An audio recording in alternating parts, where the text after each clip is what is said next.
السلام علیکم ورحمۃ اللہ وبرکاتہ۔ محترم سامعین، خواتین و حضرات، اجالا چاندنی امید اسلامی چینل سے میں آپ کی خدمت میں ویڈیو لے کر حاضر ہوا ہوں۔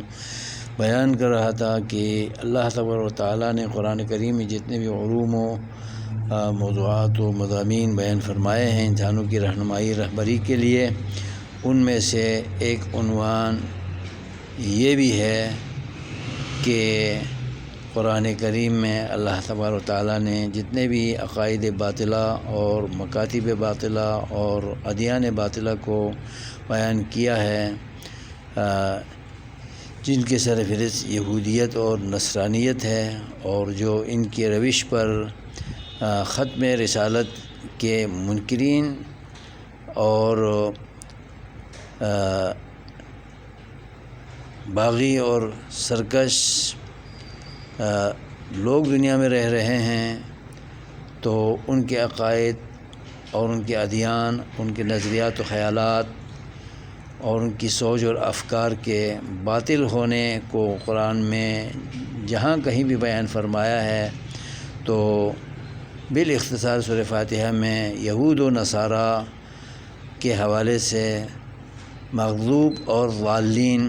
یعنی غیظ و غضب کے لائق لوگ، اللہ تعالیٰ کے غصے اور وعید کے لائق لوگ، اور دین اسلام سے منحرف ہونے والے جو عقائد کے لحاظ سے دنیا میں نظریات باطل عقائد لیے ہوئے ہیں، وہ یہود و نصارہ ہیں۔ تو اس کو غیر المغضوب علیہم ولا الضالین کے حوالے سے اللہ تبارک و تعالیٰ نے بالاختصار بیان فرمایا ہے، جس کے تناظر میں قرآن کریم کے اندر ایسے گروہوں اور ایسے افکار اور عقائد رکھنے والے لوگوں کے تذکرے ہیں، ان کو ان دو الفاظ کے ساتھ اللہ تبارک و تعالیٰ نے بالاختصار بیان فرمایا ہے۔ تو اسے بھی ذہن نشین کرنا چاہیے کہ ان گروہوں کے عقائد و نظریات بالکل باطل اور فاسد ہیں، اور اللہ کو بالکل ہی پسند نہیں ہے۔ اللہ کو